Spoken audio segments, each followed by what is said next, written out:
Well, I didn't have time to eat my breakfast yet, so I thought I'd grab a couple bites before we start. You already saw the little intro before this, I'm sure, so you know I'm lying. And I'm actually here because I'm gonna teach you how to make these little waffle decorations. And you might ask, why do I need to learn how to make waffles? That's so specific. But I'm gonna tell you, it's because you might get a stranger's thing cake, which usually comes with a decoration of waffles, or you might get a breakfast food cake or a favorite things cake, or you might even get some sort of love cake like, I love you a waffle lot, or you're waffly cute, and you can put little faces on these little waffles. So there's a lot of reasons why you might make waffles, and I'm gonna show you how easy it is and how fast it is. I mean, it's a pretty big payoff. They're so cute. And I'm just having my coffee with a little cream, if you've noticed.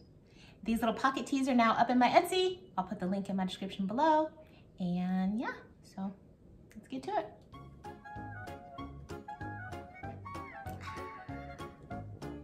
To get started, you're just gonna need a cake board, some petal dust, a palette, you're gonna need a roller, some paintbrushes, a few sculpting tools, circle cutter, fondant colors for your butter and your waffle, some cornstarch, some water, and this little stamping tool that I'm going to show you how to make.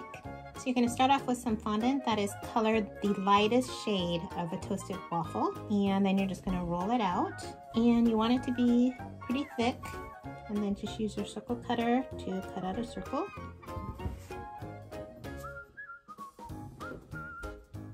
Then you just want to turn it over and take your finger, run it along the edge, and sort of round out that sharp edge.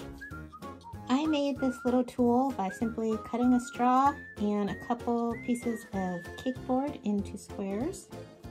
If you look at a waffle, there's about 7 to 8 squares that go straight across here. Then all you have to do is about in the center. I'm gonna push it down.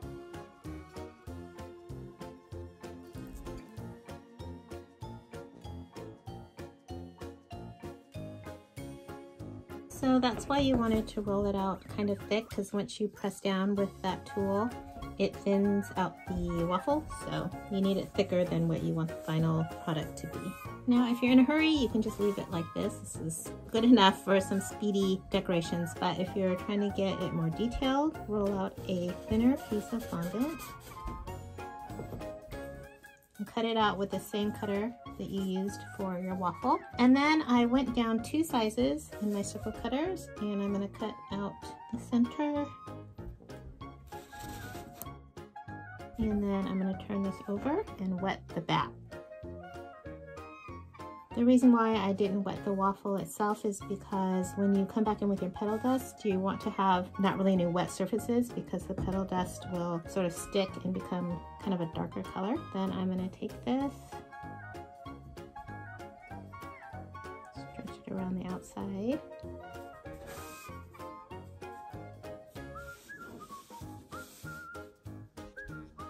Then, using one of my tools, I'm going to just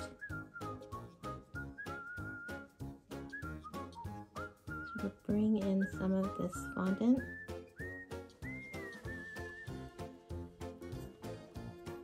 I'm just sort of hooking an edge in with this, just a thin piece so that I can smooth it out.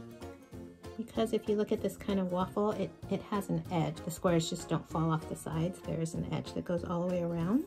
That's what we're creating here. So I'm going to smooth all these edges down like that.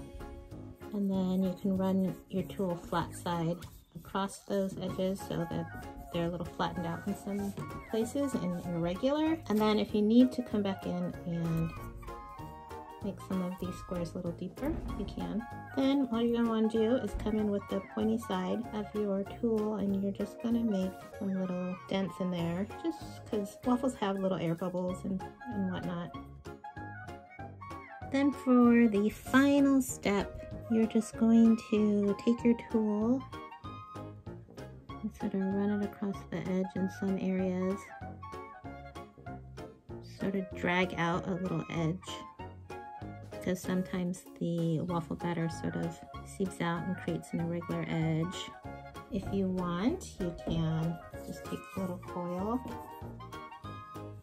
add it to the side,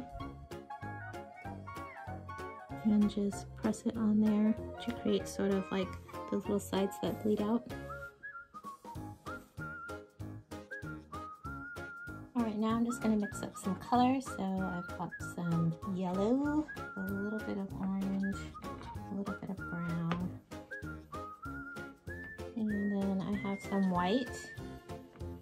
This is actually not quite petal dust, it's icing whitener, but you can use white petal dust as well. Okay, so I'm just getting this kind of like golden tannish color, and I have a little bit of a fluffy brush here, and I'm just going to sort of hit the top edges. I'm not even worried about getting it totally evenly covered, because if you look at a real waffle, they are not totally browned evenly all the way across.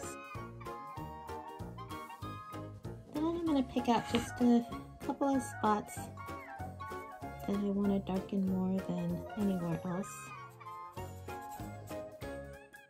Don't forget the sides. And you can be done there, or you can add just a little more brown. And I'm just going to pick a couple of spots to really accentuate. Alright, so there's one waffle done. Alright, so I rolled out a little piece of fondant from my butter. What you don't want to do, if it drives me crazy, is make this like a bright yellow color. Butter is not that color, it's a very, very pale yellow color. So when you make it bright yellow, it makes it look really unrealistic. So hopefully you don't do that. But if you did, don't do it anymore. Okay, so I'm just going to cut out a little square. And again, I'm just going to go around with my fingers and sort of smooth out the sharp edges, because we want it to be like a softened pat of butter. Put that on there with a little bit of water. Alright, and so now all it needs is some syrup. Alright, so for the syrup, I'm just using this product that I got from Icing Images. It's called Deco Gel. Basically just gelatin that you can heat up in the microwave and reheat. It's a little bit sweet, and it comes in a lot of different colors. So you can just heat some up, you can color it with your gel food coloring, and heat it up by the manufacturer's instructions. And then whatever you don't use, once it's cool, you can just store again and reheat and reuse. And I like it because when you pour it on, it pours on, but then it does harden, so it's not going to continue to be sticky and runny. But if you don't have this, you could use, corn syrup or something like that. You can also just use gelatin if you have gelatin on hand. So I just moved my waffles onto a little plate. I mixed the Deco Gel with a little bit of brown food coloring and a little bit of yellow. Ivory also works really well, and I just melted it in a microwave safe bowl for about 15 seconds or so. And so you would do this while it's on the cake, obviously, but I'm just going to drizzle that on. And there's your waffles. Ta-da!